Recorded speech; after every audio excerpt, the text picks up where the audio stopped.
اسی لیے رسول اللہ صلی اللہ علیہ وسلم کا وہ فرمان ہے جس میں انہوں نے فرمایا کہ دیکھو ایک وقت آئے گا یہ امت کو جو ہے لوگ ان پر ایسے ان کو بلائیں گے، ایسے ان کو دبائیں گے، یعنی مفہوم ہے کہ جیسے کوئی کھانے کے لیے دعوت دیتے ہیں نا، وہ اس طرح ان کا حال ہوگا. یعنی یہ کم ہمتی کی وجہ سے جھکے ہوئے ہوں گے.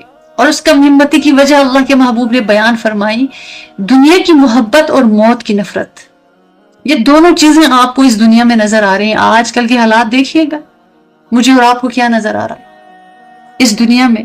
دنیا کا جھگڑا ہے، چاہے امریکہ کر رہا ہے، چاہے بدبخت اسرائیل کر رہا ہے، چاہے انڈیا نے کیا تھا. یہ سب جو ہے اسی دنیا ہی کی لالچ. اور کیا نظر آ رہا ہے یہاں پہ؟ ہمیں سبق حاصل کرنا چاہیے. آج ہمیں کوئی فرعون نظر آ رہا ہے، کوئی قارون نظر آ رہا ہے. ہم اپنے ارد گرد دیکھ رہے کیا ہو رہا ہے. اللہ الامان والحفیظ، ہمارے ارد گرد کیا ہو رہا ہے ہم دیکھ رہے.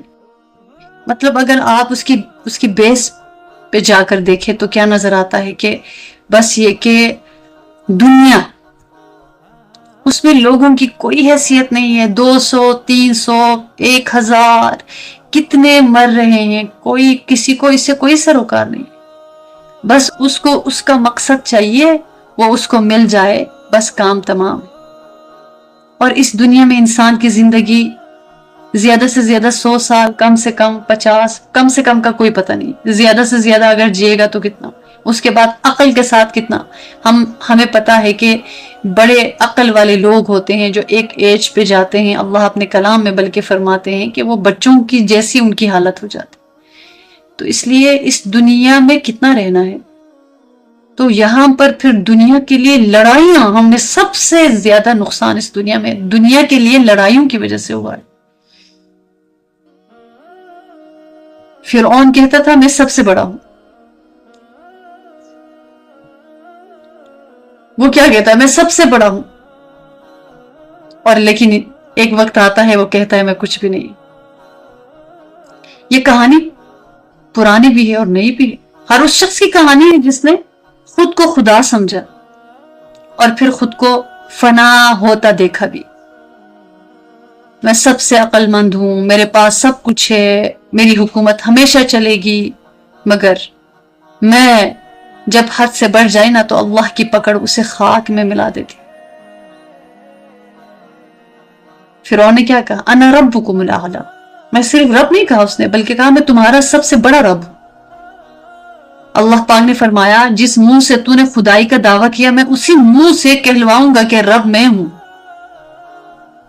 اور جب سمندر کی موجوں نے اسے نگلنا شروع کیا تو وہی زبان جو خدائی کا اعلان کرتی تھی بے بسی سے پکار اٹھی، آمنت انہ لا الہ الا الذی آمنت بہ بنو اسرائیل. کہ اب میں ایمان لاتا ہوں واقعی وہی رب ہے جس پر بنی اسرائیل ایمان لائے. جو کل تک خود کو خدا کہہ رہا تھا آج اسی زبان سے لا الہ الا اللہ کہہ رہا تھا، مگر بہت دیر ہو چکی تھی. یہی نمرود تھا جس نے ابراہیم علیہ السلام سے کہا تھا کہ انا احیی و امیت، زندگی اور موت دینا میرے اختیار میں ہے. مگر جب اللہ نے ایک معمولی مچھر بھیجا تو وہی نمرود جو لوگوں کی زندگی اور موت کا مالک بنا پھرتا تھا، راتوں کو چیخنے لگا، سر پٹکتا رہا، اپنے ہی غلاموں سے کہتا تھا کہ مجھے بچاؤ. اور آخرکار وہی مچھر اس کے دماغ میں داخل ہوا اور اسے ذلت کی موت دے گیا. مچھر یہ انسان کی اوقات ہے، یہ انسان کی حیثیت ہے. اور وہ شخص اپنے آپ کو زندگی اور موت کا مالک سمجھتا تھا نا، وہ ایک کیڑے سے موت مانگنے پر مجبور ہو گیا. وہی قارون تھا جس نے موسیٰ علیہ السلام کی قوم کو چمکتے خزانے دکھا کر کہا تھا انما اوتیتہ علی علم عندی، یہ سب کچھ مجھے میرے اپنے علم کی بدولت ہی تو ملا ہے. سورہ قصص میں اللہ تعالیٰ فرماتے اس نے کہا میرے علم کی بدولت یہ مجھے ملا ہے، اس میں کسی کا کوئی دخل نہیں ہے، یہ سب کچھ میرے علم کی وجہ سے مجھے ملا ہے. پھر کیا ہوا؟ اللہ نے زمین کو حکم دیا. وہی قارون جو کل تک سونے کی چابیاں اٹھوانے کے لیے نوکر رکھتا تھا، خزانہ اٹھانے نہیں، سونے کی چابیاں، ان خزانوں کی چابیاں آج اپنی جان بچانے کے لیے زمین کے ساتھ لڑ رہا تھا کہ میں کیسے بچ جاؤں. اللہ نے اس کو دھسا جو دیا تھا، زمین مجھے مت نگل، وہ چیختا رہا ہوگا اس کو جب نگلا ہوگا زمین، مگر وہی زمین جس پر وہ اکڑ کر چلتا تھا اسی کے نیچے اسے دفن کر. اللہ تعالیٰ نے ہمیں قرآن عظیم الشان میں یہ سارا دکھا دیا کہ کیا ہوا ہے ان کے ساتھ. وہی ابو جہل تھا نا جو مکہ کی گلیوں میں چلتا تو سینہ تان کر کہتا تھا کہ کیا محمد صلی اللہ علیہ وسلم ہمیں جھکا لے گا، ہم تو سب سے بڑے قریشی ہیں. یعنی خاندان پر فخر، اپنی سرداری پر فخر. مگر جب بدر کے میدان میں تلوار چلی تو اسی زبان سے نکلنے لگا کہ مجھے آرام سے مارنا، میرا سر کاٹنا تو دھیان سے، کہیں بہت نیچا نہ ہو، تاکہ قریش دیکھیں کہ میں کتنا بڑا سردار تھا. تکبر سے بھرے ہوئے، مرتے مرتے بھی اس نے تکبر ہی کا ذریعہ اختیار کیا، اور اللہ کے محبوب نے فرمایا تھا میرے دور کا فرعون ہے. تو اس لیے آج ہم دیکھ رہے ہیں کیا دیکھ رہے ہیں اپنے سامنے. ہم اپنے چھوٹے بچوں کو فلسطین میں کس طرح سے مرتے ہوئے دیکھ رہے ہیں، بھوک سے بھی مرتے ہوئے دیکھ رہے ہیں، پیاس سے بھی مرتے ہوئے دیکھ رہے ہیں، وہ جو زخموں کتاب نہ لاتے ہوئے بھی مرتے ہوئے دیکھ رہے ہیں.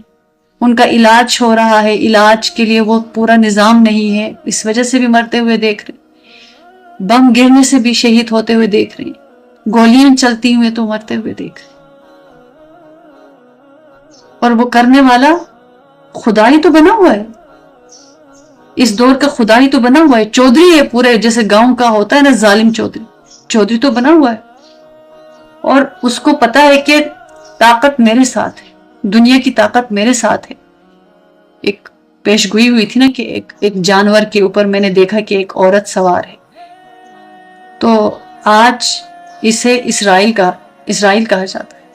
یہ عورتوں والا معاملہ کرتا ہے، یعنی اس کو ذرا سا کوئی ہلائے تو چیختا ہے، چلاتا ہے، کہتا ہے آؤ تمہارا میں بچہ ہوں، آؤ میں کمزور ہوں، میری مدد کرو.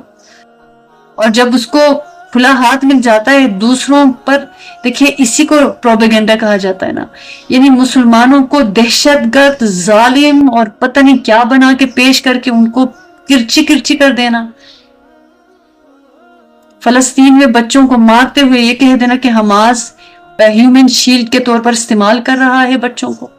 لیکن اب جب اس کی باری آئی، اس نے پھر اس کے اپنے اوپر جب بم گرے تو اس نے کیا کہا؟ اس نے کہا کہ دیکھو یہ ایران کیا کر رہا ہے، دیکھو تو ہمارے ہسپتالوں پہ حملہ کر رہا ہے، ہمارے بچوں کو مار رہا ہے. کہ کتنا عیار ہے اور کتنا تیز اور چلاک ہے اور کتنا بدبخت اور نامراد ہے. اللہ کرے اس کے دونوں بازو ٹوٹ جائے اور وہ ہلاک ہو جائے. اللہ کرے اس کی سماعت اور اس کی بصارت اور اس کے بولنے کی طاقت اللہ اسے چھین لے. اللہ کرے. اور جو احساس رکھنے والے لوگوں کو پتہ چل گیا ہوگا کہ بے امنی کی زندگی کیا ہوتی ہے، بنکر میں جا کے چھپنا کیا ہوتا ہے، اپنے گھروں کو مسمار ہوتے ہوئے دیکھنا کیا ہوتا ہے، اپنے پیاروں کو اپنے سامنے مرتے ہوئے ترستے ہوئے دیکھنا کیا ہوتا ہے. تو یہی تو ہوا ہے. اور آج اس دنیا میں جس نے امریکہ کی آنکھوں میں آنکھیں ملا کے کھڑا ہے وہ ایران کے شیخ ہیں، یعنی بزرگ ہیں. ان کا جو ایک بازو ہے وہ کام نہیں کرتا. وہ بعض کہتے ہیں وہ کینسر پیشنٹ بھی.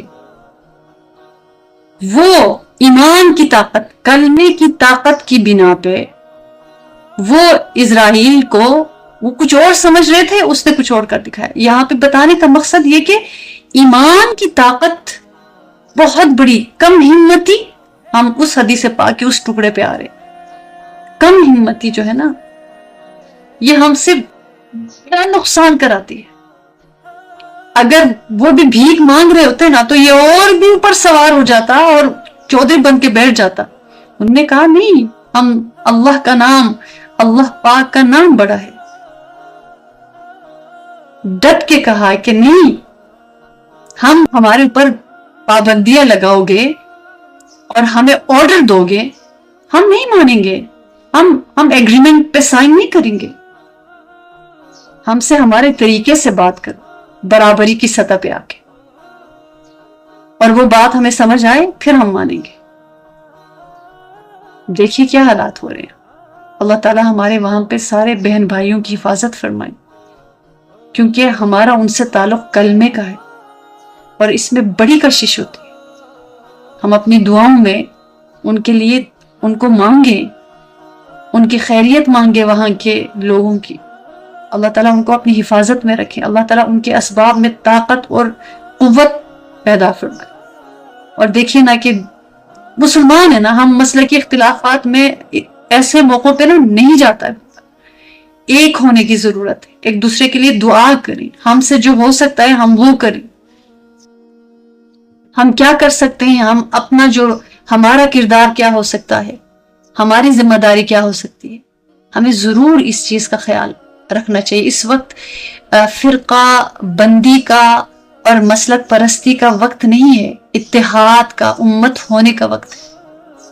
کہ جو بھی ہے ان کا قرآن عظیم الشان سے تعلق ہے، اور ایسا تعلق کہ وہ اس کام کے آغاز سے، دیکھیں ہم نے پاکستان میں بھی یہی دیکھا کہ انہوں نے آیت کے نام سے جو ہے اس آپریشن کا نام رکھا.